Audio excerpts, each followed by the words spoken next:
Да. Значи, пратеничката група на ВМРО ДПМН се чуди зошто се уште не сме го добиле барањето за автентично толкување. За да се произнесеме по ова прашање, чисто информација за јавноста, автентичното толкување треба да биде испратено за мислење до влада, кое мислење треба да го достави до собранието. Ние ниту имаме информација до каде е целата работа, ниту некој не е информирал што се случува со целиот овој процес.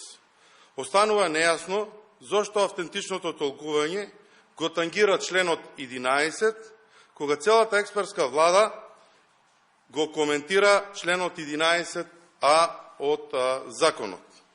Председателот Мицковски по ова прашање се произнесе, а пратеничката група на ВМРО ДПМН ќе го следи тој став на председателот, но инсистираме да се прифатат нашите барања со закон да се забрани учество во политика на аболицирани политичари.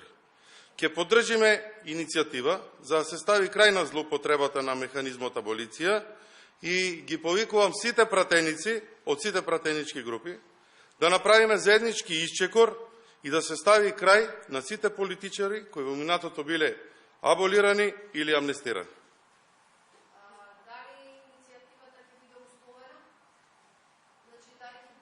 Видете, значи, технички да објасниме. Автентичното толкување, како што е поднесено од страна на пратениците, не доаѓа во Законодавно-правната комисија или кај пратениците. Тоа оди во влада, откако ќе го добиеме мислењето од влада. Ние треба да седнеме и да го разгледаме тоа мислење кое што влада ќе го достави. Очекувам дека таму ќе има одредени игри, кои се и како се треба да биде офатен со тоа автентично толкување. Меѓутоа, целата постапка за давање на автентично толкување на нормативно на одреден член се толкува само членот, а не се даваат дополнителни мислења или сугестии или што се треба да офати тоа.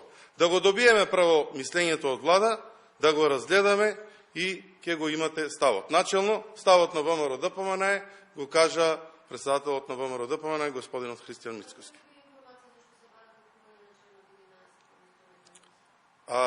Прво, многу е чудно зашто сега, на почетокот на судењето на предметот рекет и по избивањето на аферата Кеш, после 3 години, доаѓа за разгледување во Уставниот суд членот 11а.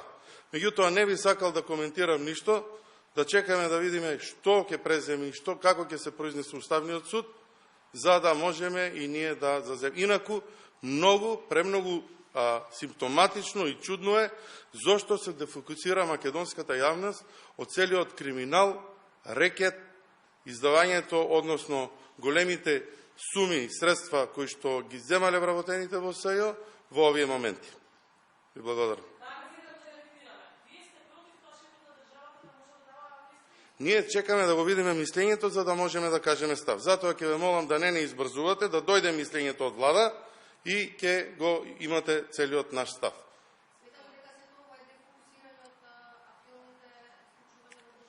Секако.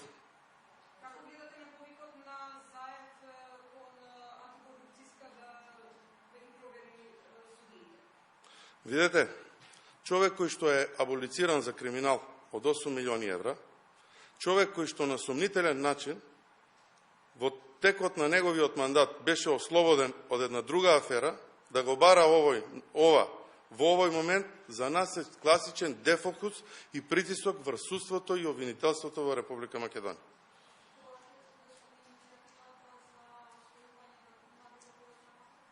Значи, во текот на наредните денови, извршниот комитет на ВМРО ДПМН ќе заседава, меѓутоа иницијативата еве фрлена е ракавицата, ние можеме тоа да го почнеме заедно сите пратенички групи и таа иницијатива за ратификација на протоколот со одложено дејство можеме да ја донесеме за да не биде препка или клуч за некој да избега од избори кои што на лидерска средба беа закажани и треба да се одржат на 12 април 2020 година.